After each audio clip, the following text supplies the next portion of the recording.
She stood Order in in that the court. courtroom, designer The court heels is now clicking in against session. marble floors, and laughed when they said her husband couldn't afford a lawyer. 3 months earlier, she'd found the secret transfers. Millions of won, The projections their show a money, 30% return in the disappearing first into year. accounts with Impressive. names What like about market Golden risks? Tiger We've Enterprises diversified to and mitigate Dragon's them. Gate Good. Holdings. Watch out! When What she is confronted that? him at 2 I a.m., don't know. Hold her on. husband Go! went Get pale us as a outta here! ghost and said I'm 5 trying. words that destroyed everything. I can explain this later. Later never came. So she filed for divorce. Hired the most ruthless lawyer in Seoul, a woman with a 97% win rate who wore Prada heels like weapons. She was going to take everything from the man who'd stolen her future. But when she walked into that courtroom, her husband sat alone. No lawyer. No defense. Just him in that rumpled blue suit she'd bought him for their first anniversary, looking like he'd already given up. Her lawyer whispered, "This is too easy. He can't even afford representation." And Amara laughed. The kind of laugh that tastes like bitter victory. That's when the judge's gavel slammed down like thunder. 2 words left his mouth. Just 2 words, and Amara's perfectly painted smile shattered like glass. Because what the judge revealed. It changed everything. My mom bet me this story wouldn't hit 10,000 views or get 1,000 subscribers. She said you wouldn't stick around till the end. Prove her wrong. Smash that subscribe button right now, drop a like, and comment where you're watching from, Lagos, Seoul, London, New York? Let's show her what this community can do. Now, let me tell you how a broke Korean man and a fierce African woman turned a courtroom into their battleground, and something much more. The marble floors of Seoul Family Court had witnessed thousands of divorces, but none quite like this. Amara stood outside courtroom 7, her russet skin glowing against the cream silk blouse she'd chosen specifically because Jin-Hyuk once said it made her look like captured sunlight. Her box braids were swept into an elegant updo, gold hoops catching the fluorescent lights. She checked her reflection in her phone screen, practiced her smile, the one that didn't reach her eyes, and pushed open the heavy wooden doors. The WTF moment hit her like a freight train. Jin-Hyuk sat alone at the defendant's table. Alone. No lawyer. No briefcase. Just him in that slightly rumpled blue suit she'd bought him for their first anniversary, looking like a man who'd accepted defeat before the battle began. Her lawyer, Min-seo, a shark in Prada heels with a 97% win rate, leaned over and whispered, "This is almost too easy. He didn't even hire representation." Amara's heart did something complicated. Something between a victory dance and a funeral dirge. 3 months ago, she'd walked in on Jin-Hyuk's phone lighting up at 2 a.m. Not with another woman's texts. Oh no, that would have been simple. Instead, she found transfers. Money bleeding out of their accounts in increments of 5 million won, 10 million won, heading to accounts with names like Golden Tiger Enterprises and Dragon's Gate Holdings. When confronted, Jin-Hyuk had gone pale as death itself. "I can explain," he'd said, which was universal language for "I absolutely cannot explain." She'd left that night with a suitcase and her dignity, filing for divorce within the week. He'd called 47 times. She'd answered 0. Now, watching him sit there without legal defense, something twisted in her chest. Jin-Hyuk was many things. Secretive, apparently financially reckless, terrible at communication, but he wasn't stupid. He'd graduated top of his class at Seoul National University. He ran a successful import-export business. Or he had before everything fell apart. Judge Park entered, a woman in her 60s with silver hair and the kind of sharp eyes that could spot a lie at 50 paces.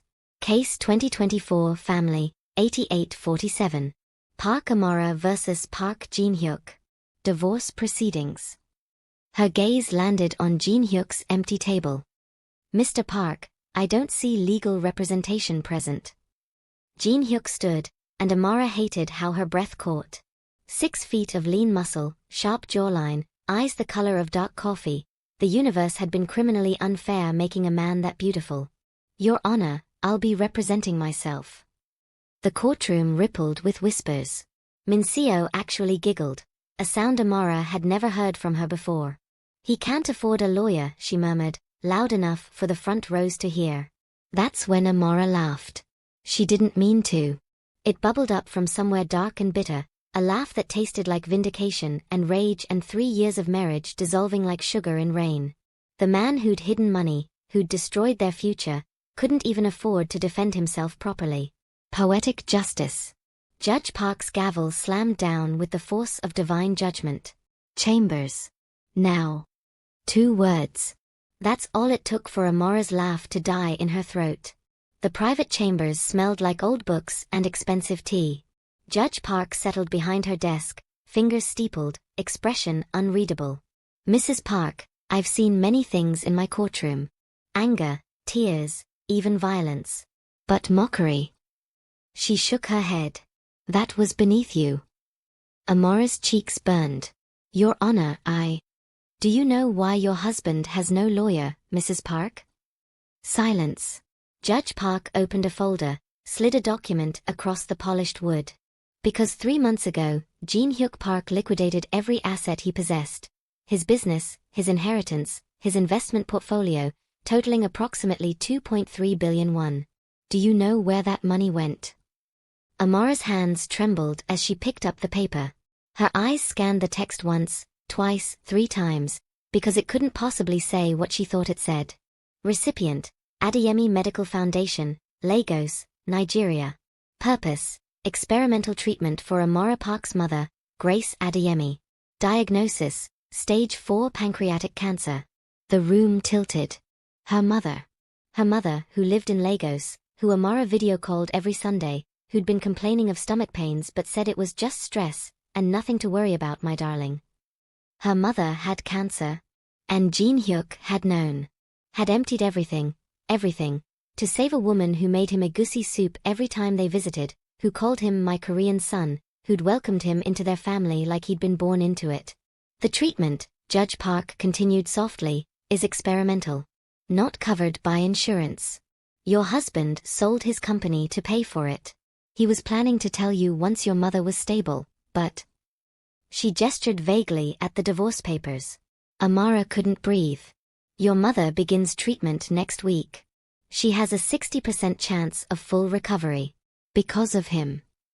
The document slipped from Amara's fingers, fluttering to the floor like a broken promise. Outside the chambers, Min Seo was checking her phone, probably already calculating her fee. Jin-Hyuk stood by the window, silhouetted against the Seoul skyline, shoulders carrying the weight of sacrifice she'd never known about. Amara walked toward him on legs that felt disconnected from her body. He turned. Their eyes met. Why didn't you tell me? Her voice cracked. Jin-Hyuk's smile was soft, sad, and so achingly familiar. Because you would have insisted on working yourself to death trying to split the cost. Because your mother made me promise not to worry you. Because you're an idiot, Amara whispered. The biggest, he agreed. She raised her hand. He flinched slightly, expecting a slap. Instead, her palm cupped his cheek, thumb brushing the dark circles under his eyes. You beautiful, self-sacrificing idiot. His hand covered hers, warm and solid and real. Does this mean? The courtroom door burst open. A man in a black suit, earpiece glinting, expression carved from stone. Park Jin-Hyuk. You're needed. The Choi family sends their regards, and their bill. Jin-Hyuk's face went white. His hand tightened around Amara's. No. Not now. I'm out. The man's smile was a knife's edge. You borrowed 2.3 billion won from Choi Dae-young. Did you think that came without strings? Amara's first instinct was deeply unhinged. She wondered if you could knock out a potentially armed man with a pair of Louboutins. The man in black. Let's call him Goon Number 1 because Amara was not about to humanize someone interrupting her emotional breakthrough, stood in the courthouse hallway like a statue carved from pure menace. His suit probably cost more than her car. His expression suggested he'd heard every excuse in the book and was personally offended by all of them. I'm sorry, Amara said, stepping between Goon Number 1 and Jin-Hyuk with the kind of audacity only a woman from Lagos could muster. Did you just say my husband borrowed money from the Mafia? The Choi family prefers private lending institution, Goon Number 1 replied without a trace of humor. Oh well, that's completely different. How silly of me. Jin-Hyuk grabbed her arm. Amara, don't. Don't what? Don't ask why my husband, who apparently sold everything he owns, still needed to borrow billions from Korean gangsters. She whirled on him. Were you planning to mention this? Maybe in the divorce settlement? P.S. I owe the Mafia, hope you like kneecap insurance? Despite everything, Jin-Hyuk's lips twitched. I missed that mouth. You're going to miss your kneecaps if you don't explain. Now. Min-seo had wisely disappeared. Sharks recognize bigger predators. Judge Park watched from her chamber's doorway with the expression of someone whose Tuesday had become wildly entertaining. Jin-Hyuk ran a hand through his black hair, making it stick up in that way that used to make Amara want to either fix it or mess it up further. Focus, Amara. The experimental treatment cost 2.3 billion won. I had 1.8 billion after liquidating everything. I needed 500 million more. His jaw tightened. The Choi family was the only option that didn't require 6 months of loan processing, time your mother didn't have. Amara's heart twisted. So you made a deal with the devil. Devils, goon number 1 corrected. Plural. Mr. Choi has 3 sons, all equally interested in collecting. What's the interest rate? Amara asked, because her father had taught her that numbers never lied, even when people did. 20%. Monthly.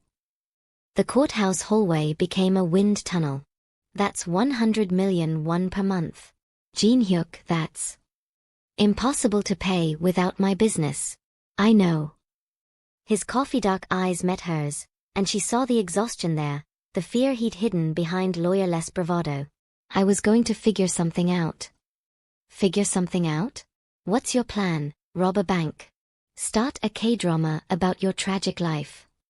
His smile was ghost pale. The second one was actually on the list. Goon number 1 checked his expensive watch. Touching as this is, Mr. Choi expects Mr. Park at the Diamond Club by 8 p.m. The first payment is due tonight.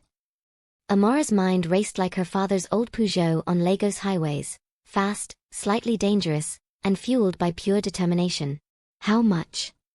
Excuse me. How much? For tonight. 100 million won. She pulled out her phone, fingers flying across the banking app. Her savings from 3 years of corporate law, her emergency fund, the money she'd set aside for a solo apartment post-divorce, all of it summing to exactly 127 million won. Amara, no. Jin-Hyuk reached for her phone. She dodged, hitting transfer with the kind of finality usually reserved for burning bridges. Account number? Goon number 1 looked genuinely surprised for the first time, which Amara counted as a personal victory. He rattled off numbers. She transferred 100 million won, approximately $75,000, to the Choi family like she was ordering takeout. Her bank account balance, 27 million won. Her give-a-damn, fully depleted. Tonight's payment is covered, she announced. Tell Mr. Choi that the Parks are now a team negotiation. He wants his money? He talks to both of us. Jin-Hyuk stared at her like she'd sprouted wings. Why would you? Because you saved my mother, you beautiful disaster of a man. Because apparently I'm still hopelessly in love with you. Because, she poked his chest. We're going to fix this mess. Together, and then we're going to have a very long conversation about communication and trust and why you don't get to make unilateral decisions about dying financially for my family. Goon number 1 received a phone call, spoke in rapid Korean, then nodded. Mr. Choi says 8 p.m. tomorrow. Diamond Club. Both of you. He paused. He's intrigued. Tell him to stay that way, Amara shot back. After goon number 1 left, the hallway fell silent except for the buzzing fluorescent lights and Amara's hammering heart. Judge Park cleared her throat. For the record, I'm dismissing this divorce case. You two clearly have more important things to figure out. She retreated into her chambers, muttering something about young people and drama.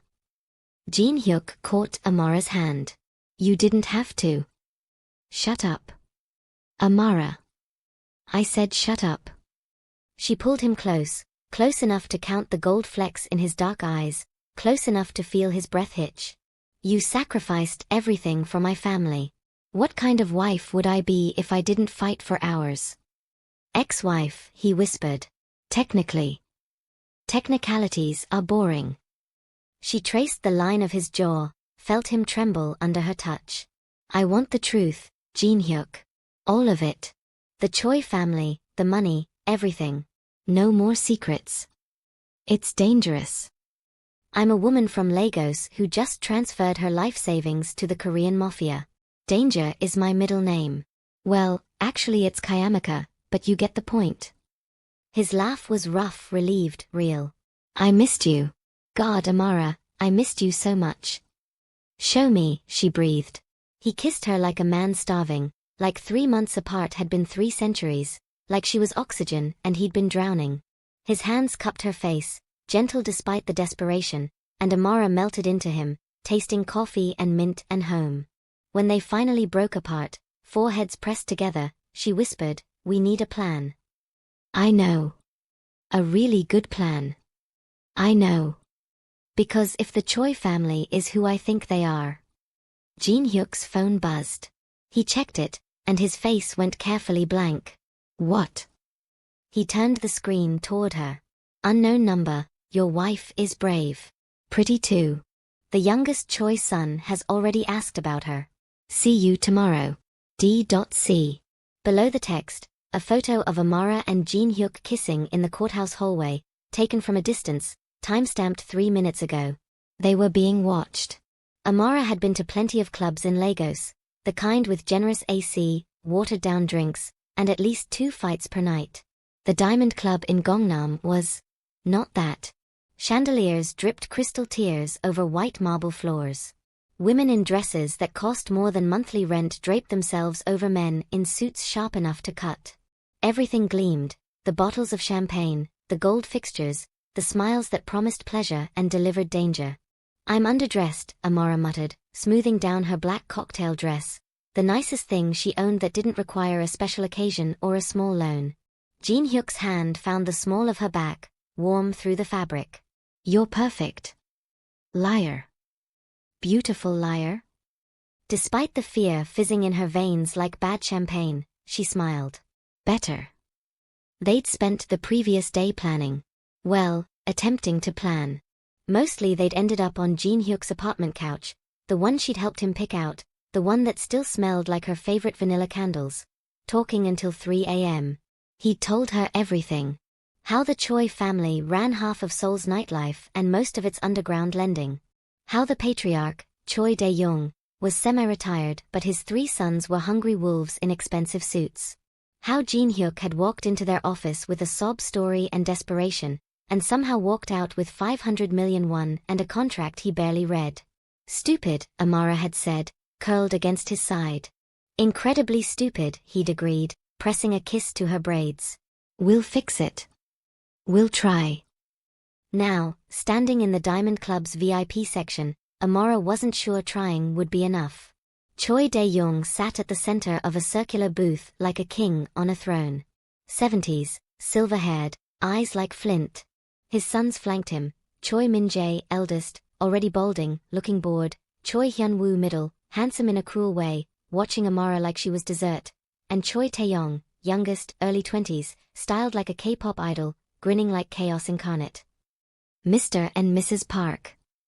Dae-young's voice was warm honey over broken glass. Please sit. They sat. A server materialized with champagne, Dom Perignon, because of course. Amara accepted a glass with a smile that felt stitched onto her face. I was surprised, Dae-young began, to receive last night's payment from Mrs. Park.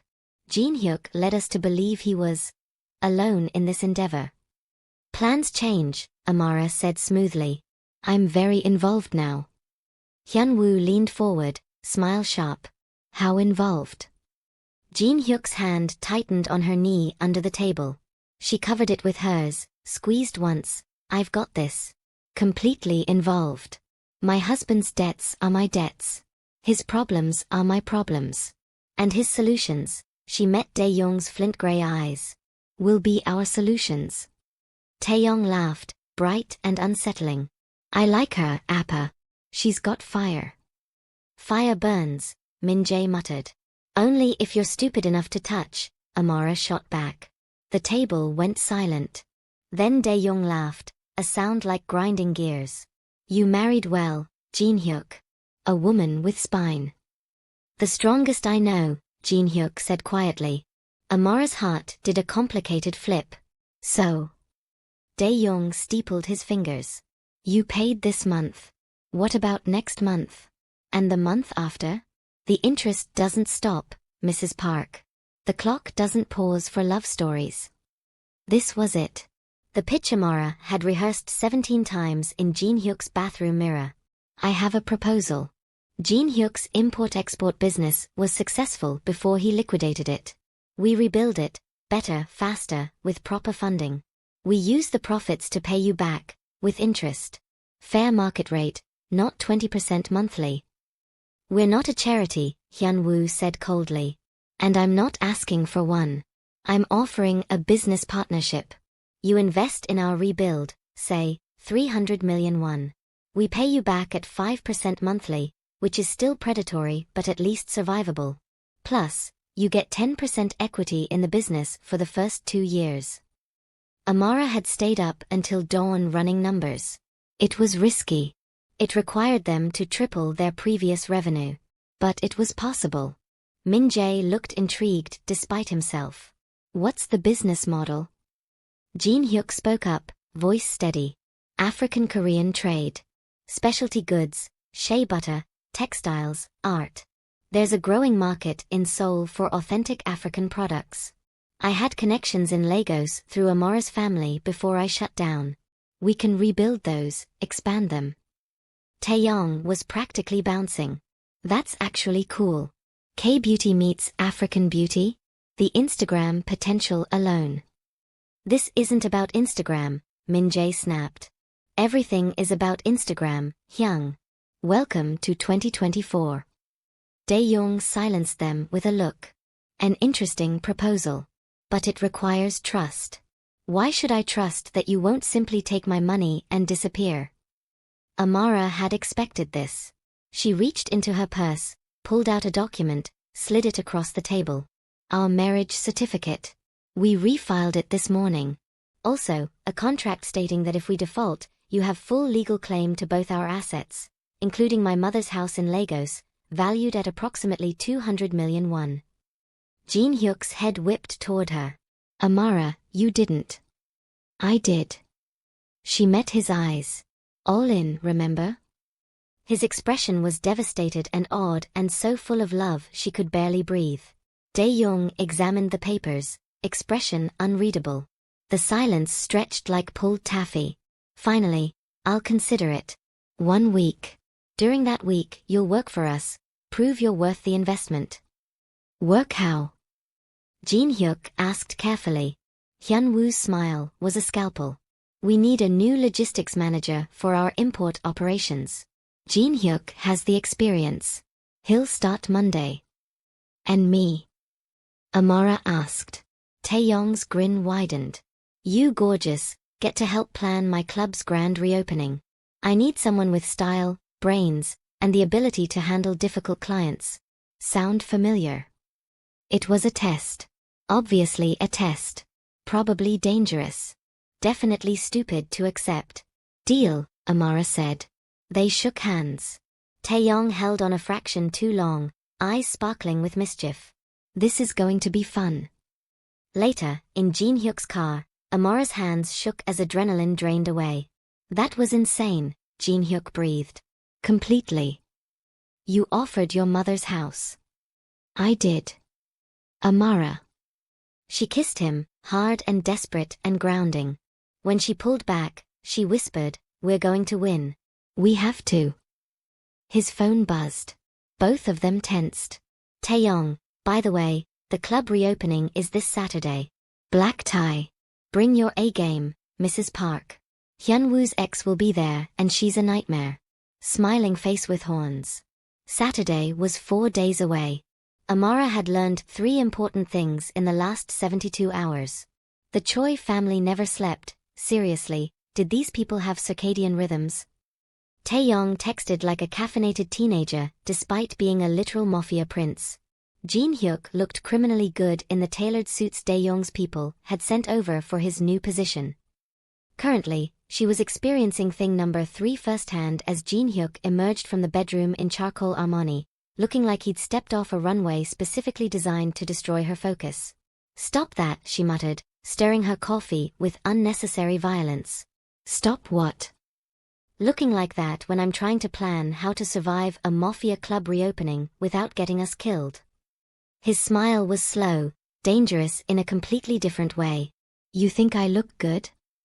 I think you look like trouble. You love trouble." "I'm beginning to remember that, unfortunately." Jin-Hyuk crossed the kitchen, their kitchen now, since she'd moved back into the apartment yesterday with her suitcase and 0 apologies, and caged her against the counter. His cologne was cedar and citrus, familiar home. "Unfortunately," he murmured against her ear. Amara's breath hitched. "Fishing for compliments, Mr. Park?" "Always, Mrs. Park." She turned in his arms, looping hers around his neck. 4 days ago, she'd been ready to divorce this man. Now she was plotting with him, living with him, falling back in love with him at a speed that should have terrified her. It didn't. "We should go," she whispered. "You're going to be late for whatever shady logistics meeting Hyunwoo has planned." "Probably." He didn't move. 5 more minutes. "We don't have." He kissed her, swallowing her protests, and Amara decided that time was a social construct anyway.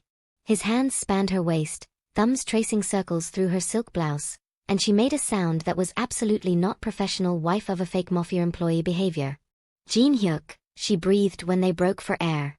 "Amara. If you make me late to meet Taeyong, I'm blaming you." Completely fair.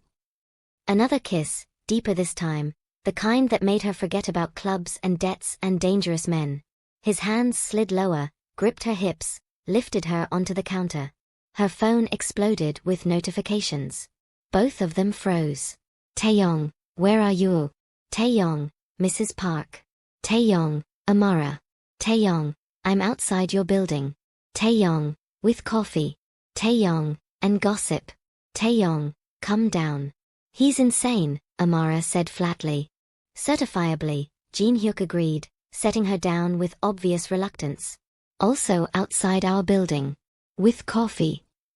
The audacity. It's almost impressive. 15 minutes later, Amara sat in the passenger seat of Taeyong's Mercedes GT, black, because of course, with custom plates reading chaos, holding an iced vanilla latte and questioning her life choices. Taeyong drove like a maniac, weaving through Seoul traffic while explaining the club reopening plans at 90 miles per hour, both vehicular and conversational. "So the theme is Afro-Asian fusion, which I know sounds like a terrible restaurant, but hear me out." He cut off a taxi, ignored the honking. "We're combining K-pop aesthetics with Afrobeats. DJ Kwame from Lagos is headlining. Decor is all black and gold, very sexy, very expensive. You following?" "I'm having a minor heart attack, but yes, continue." His laugh was bright chaos. "You're fun. I see why Jin-Hyuk bankrupted himself for your family." The comment was casual, but Amara caught the assessment underneath. Taeyong played the fool, all smiles and energy and reckless driving, but his eyes were sharp. Calculating. "He's a good man," she said carefully. "The best ones usually are. Also usually the most boring." He glanced at her. "But you? You're interesting. Paid our monthly with your savings. Offered your mother's house as collateral. Either you're crazy in love or just crazy. Can't it be both?" "Definitely both." He pulled up to a warehouse in Itaewon, all glass and steel and screaming money. "Welcome to Club Asia.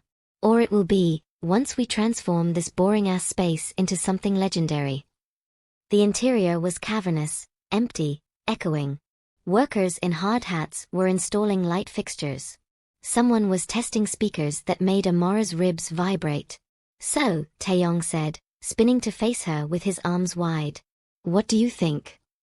"I think you have 4 days to turn this into a functioning club." "I have you to help me turn this into a functioning club." I'm a corporate lawyer, not an event planner. You're a woman with taste, connections, and the ability to terrify my father. That's exactly what I need.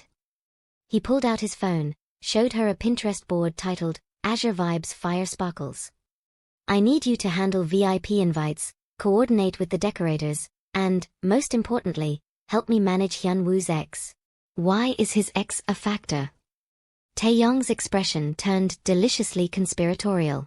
Because Seo-yoon is a former Miss Korea, current influencer, and eternal pain in Hyun-woo's ass. She'll definitely try to sabotage this to hurt him. Your job is to neutralize her. Neutralize. Befriend her. Outcharm her. I don't care. Just keep her from burning down my club. Amara considered this. What's in it for me? Besides proving to Appa that you're valuable, I'll personally guarantee your business proposal gets approved. Her heart jumped. You can do that? I'm the youngest. The favorite. The one who gets away with everything. His smile was pure mischief. And I like you. You've got fire, remember? They spent the next 6 hours in controlled chaos. Amara coordinated with decorators, yes to the gold silk draping, no to the tiger statues, approved the catering menu, Korean-Nigerian fusion, actually brilliant, and reviewed the VIP list. That's when she saw it. Line 47, Kong Seo-yoon +1. And below it, in smaller print. Line 48, Detective Im Jae-sung, Seoul Metropolitan Police. Her blood went ice cold. Taeyong. He looked up from his phone. Why is there a detective on the VIP list? His expression didn't change, but something shuttered behind his eyes. Oh, that. Jae-sung's a friend. A detective is friends with the Choi family? Friendship is a strong word. Mutually beneficial acquaintance is more accurate. Amara's lawyer instincts screamed. He's investigating you. Probably. Taeyong shrugged. He's been trying to nail Appa for 15 years. Hasn't succeeded yet. Won't succeed now. Don't worry about it. Don't worry about. Her phone rang. Jin-Hyuk. Hey, she answered, trying to sound normal. How's logistics? Amara. His voice was tight. Wrong. Where are you? Club Azure with Taeyong. Why? Silence. Then, get out. Now. What? Hyun-woo's operations are being raided. Police are hitting every Choi family business. If they come to the club and you're there, his voice cracked. Please, Amara. Get out. Through the warehouse windows, Amara saw them. Police cars, blue lights, pulling up to the building. Taeyong saw them too. His expression went cold, calculating. Shit. Amara had exactly 6 seconds to make a decision that would either save her life or ruin it. Option A, run. Taeyong was already moving toward a back exit, beckoning her to follow. Escape before the police connected her to the Choi family, maintain plausible deniability, protect herself. Option B, stay. Face whatever was coming. Prove she had nothing to hide. She thought of Jin-Hyuk's voice on the phone, desperate, terrified. Thought of her mother in Lagos, starting treatment paid for by Mafia money. Thought of the contract she'd signed offering her mother's house as collateral. Option C, create a third option. Taeyong, wait. He turned, already halfway to the exit. Are you insane? We need to leave. No. Amara straightened her shoulders, channeled every ounce of her father's courtroom confidence. We need to look like we have nothing to hide. We have everything to hide. Exactly. Which is why running looks guilty. She grabbed his arm. Trust me. I'm a lawyer. I know how this works. The front doors burst open. 6 officers in tactical gear, led by a man in a worn suit who could only be Detective Im Jae-sung, 40s, tired eyes, the expression of someone who'd seen every lie and believed none of them. Nobody move, he announced, voice carrying across the empty warehouse. This is a raid authorized under Section 47 of the Criminal Procedure Act, Amara interrupted, walking forward with her hand extended. Amara Park, corporate attorney. Can I see your warrant?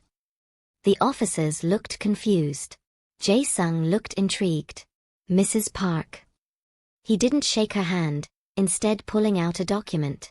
We're executing a search warrant on all properties owned by Choi Enterprises. This club is one of them. Amara scanned the warrant with practiced efficiency. This authorizes search of financial records and security footage related to alleged money laundering operations. Not harassment of legitimate contractors. You're a contractor? Event coordinator for the club reopening. She gestured to Taeyong, who'd reluctantly returned to her side, expression carefully blank. Mr. Choi hired me 4 days ago to plan the launch. Here's my contract. She pulled out her phone, showed the completely legitimate agreement Taeyong had sent her. Thank God for his obsessive documentation. Jae-sung examined it, frowning. You're married to Park Jin-Hyuk, who works for Choi Hyun-woo. My husband's employment doesn't define my professional capabilities, detective. Unless you're suggesting women can't have separate careers from their spouses? Because that's a lawsuit waiting to happen. One of the officers coughed to hide a laugh. Jae-sung's eyes narrowed. What do you know about the Choi family's operations? I know they hired me to plan a club opening. I know they pay on time. I know, she met his gaze steadily, that I'm a lawyer from Lagos who came to Seoul for love, not crime. If you have questions about event planning, I'm happy to help. If you want to accuse me of something, charge me or let me go. The warehouse went silent except for the echo of her words. Taeyong was staring at her like she'd grown a second head. A badass second head. Jae-sung studied her for a long moment. Then, unexpectedly, he smiled. You're good. Really good. Thank you. That wasn't a compliment. He gestured to his team. Search the premises. Mrs. Park, Mr. Choi, you're free to go. For now. Outside, in the cold Seoul air, Amara's hands finally started shaking. Taeyong let out a breath that sounded like a laugh and a scream. That was the most terrifying thing I've ever seen. And I once watched Appa make a man cry using only a napkin and silence. I need to call Jin-Hyuk. In a second. He caught her shoulders, looked at her with something like awe. You just lied to a detective. For me. For my family. I didn't lie. I am an event coordinator. Everything I said was technically true. Technically true is the best kind of true. His grin was sharp, genuine. I'm approving your proposal. Tonight. You and Jin-Hyuk get your business funding. Consider it payment for the most badass display of lawyer-ing I've ever witnessed. Amara's knees went weak. You're serious. Completely. Also, you're invited to Sunday dinner at the family estate. Appa's going to love you. Before she could respond, her phone rang. Jin-Hyuk, again. I'm okay, she said immediately. Thank God. Thank, Amara, I'm coming to get you. I'm with Taeyong. We're fine. The raid was. I know what it was. I saw Hyun-woo get arrested. The world tilted. What? They found something at his logistics warehouse. I don't know what. But he's downtown at the station right now. Jin-Hyuk's voice was raw. This is falling apart. Everything is falling apart. Amara looked at Taeyong, who'd gone pale, phone pressed to his ear, speaking rapid Korean to someone, probably Min Jae. Where are you? She asked Jin-Hyuk. The office. Packing. If Hyun-woo goes down, they'll investigate everyone who works for him. I need to. Don't. The word came out harder than she intended. Don't run. Don't hide. We face this together, remember? Amara, you don't understand. If they connect you to this, then we prove I'm clean. We prove you're clean. We've done nothing wrong except try to save my mother and pay back a debt. She took a breath. Taeyong's approving our proposal. We're getting funded. We can do this legitimately now. Silence on the line. Then, quietly, you still believe in me? Always. Her voice cracked. Come home. Please. We'll figure this out. Okay. She heard the relief in his voice, the trust. I'm coming. She hung up. Taeyong was off his phone too, looking shaken. Hyunwoo? She asked. Being questioned. Min-jae's sending lawyers. He ran a hand through his styled hair, destroying it. This is bad. If they flip him. They won't. You don't know that. I know family. I know loyalty. Amara straightened her jacket. Saturday's club opening is still happening, right? Taeyong blinked. Are you, yes? Probably. I mean, if we're not all arrested. Then we use it. We make it the most legitimate, high-profile, celebrity-filled event Seoul's ever seen. We show the police, the city, everyone, that the Choi family is going legit. Clean business. Real opportunities. That's actually brilliant. I'm occasionally brilliant. She smiled, tired but determined. Now drive me home. I have a husband to reassure and a Mafia Sunday dinner to prepare for. You're insane. You've mentioned. In the car, watching Seoul blur past, Amara called her mother. Omo, Amara. Her mother's voice was bright, healthy. The medication was working. How's my favorite daughter? I'm your only daughter, Mama. Which makes you my favorite. How's Jin-Hyuk? Amara looked out the window, thought about courtrooms and Mafia money and the man who'd sacrificed everything. He's perfect. Complicated, but perfect. The best ones are. Her mother's laugh was warm. When are you visiting? I want to show you both the new clinic. The doctors here, they're wonderful. Soon, Mama. I promise. After they hung up, Amara closed her eyes. In 4 days, her life had transformed from divorce proceedings to Mafia partnerships. She'd paid off debts with her savings, lied to police, and was now planning a club opening that might determine whether she and Jin-Hyuk survived this. Her phone buzzed. Unknown number. Impressive performance today, Mrs. Park. Detective Im was quite charmed. But charm only goes so far. Saturday's opening will be watched closely. Don't disappoint. D.C. Attached, another photo. This one of Amara and Taeyong outside Club Asia, police cars in the background. They were still being watched. Amara screenshot the message, forwarded it to Jin-Hyuk with a single text. We need to talk. Tonight. About everything. His response came immediately. I'll bring wine. The expensive kind. Make it 2 bottles, she typed back. This is a 2-bottle conversation. As Taeyong's car pulled up to her apartment building, Amara saw Jin-Hyuk waiting outside, still in his Armani suit, holding a grocery bag that definitely contained wine. When their eyes met, everything else fell away. The danger, the debts, the watching eyes. He was home. She was home. They were home. And Saturday, at Club Asia, they'd either prove they could survive this world, or burn down trying. Where the club opening becomes a battlefield, secrets explode, and Amara and Jin-Hyuk must decide, stay in the game, or walk away from everything. This is the end of part 1. Part 2 will continue the story with the club opening, deeper Mafia entanglements, steamy romance, and the resolution of whether the Parks can escape the Choi family's world intact.